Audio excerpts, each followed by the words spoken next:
Hi there. In today's video, we unpack the question, should you train like a professional? You a age grouper out there enjoying your day-to-day running, should you incorporate the strategies that the professional runners use into your training program? Let's unpack this in a simplistic type of way. If you want to master any new skill, the wisest way to proceed is often to emulate the practices that are most commonly used by the people that have already mastered that skill, the people that are already proficient in that skill. This is why apprenticeships work so well in a wide variety of fields, ranging from cooking to even medicine. Running is often treated as the exception to this general rule. Many coaches and exercise scientists contend that everyday runners, day-to-day runners like you and me, should not copy the training methods that are used by the best runners in the world. After all, the best runners in the world run more than 100 miles a week. And it's obvious that very few of us non-athletes can handle that type of volume. Yes, it's true that the Kenyans out on their volume easy training days train at, for them, an easy day would be going at, say, 5.5, maybe 6 minutes a kilometer, but 5.5 minutes a kilometer would be taken as being an easy day for most of the Kenyan elite runners, but yet for most of your age group runners, 6 minutes a kilometer, 1 hour for your 10K is a goal that you're really working towards, and therefore you can't possibly think of doing a 6 minutes a K day as being your easy recovery day. So yes, that's fair enough. But some coaches and scientists go even further, and they say that non-elite runners can make up for the running significantly less volume by doing a far higher percentage of the running that they actually do at high intensities. So where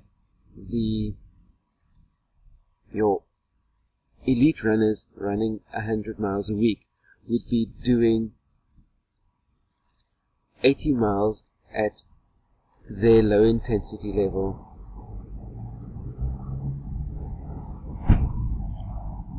10 miles at medium intensity, and 10 miles absolutely smashing it out. What the exercise scientists are doing is, for your non-elite runners, keep the 10 miles absolutely smashing it out, keep the 10 miles of medium intensity, and the only thing you cut back down on is the volume of easier stuff. Because that they reckon every fast mile that you do is worth about 2 to 3 slow miles in terms of the resulting fitness that you get out of it. For a long time, there's been no way to refute this kind of logic.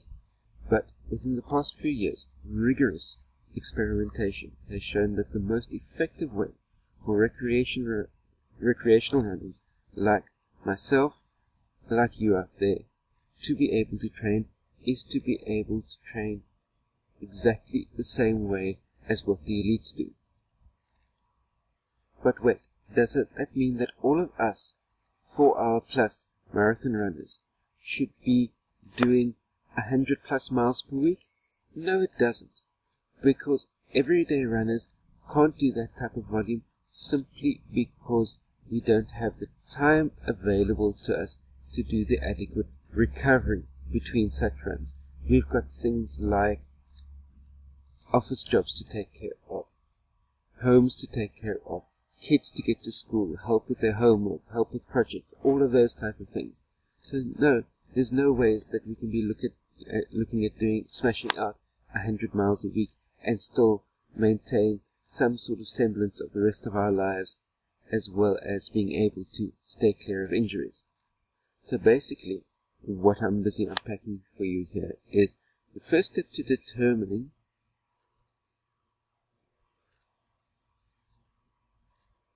whether us recreational runners can train the same way as what elites do is to look at how elite runners really train. And how elite runners really train is they train more days per week, but they've got their specific days of the week which are their high intensity days. These are normally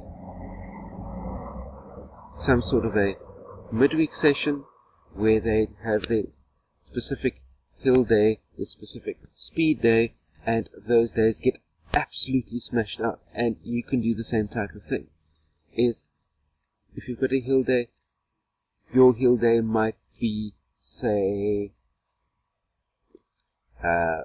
6 by 1 minute hill repeats on a nice steep hill, might be on a less steep hill 6 by 2 minute hill repeats, but you can absolutely really smash out those hill repeats and absolutely leave it all out there.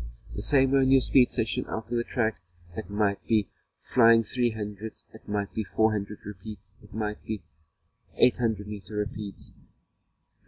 But either which way, and depending on the type of volume of speed work repeats that you're doing, based on your fitness level, you can absolutely smash out those speed work sessions as hard as you absolutely possibly can go. But here's the major factor, is to be able to maintain running 5-6 times a week, which is what your elites are doing, is the remainder of your week is done at lower intensity levels. And by lower intensity levels, I'm not talking about as far as a minutes per K type of lower intensity level.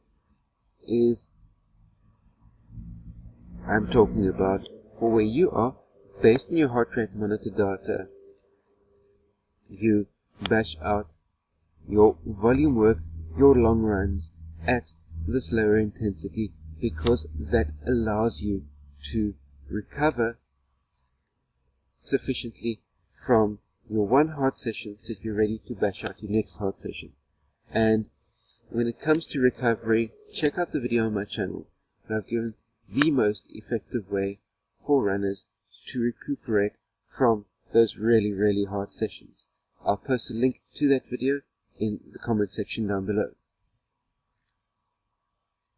That's it for this time. Please post your comments and questions down below. Click the like button and share this video amongst your running friends.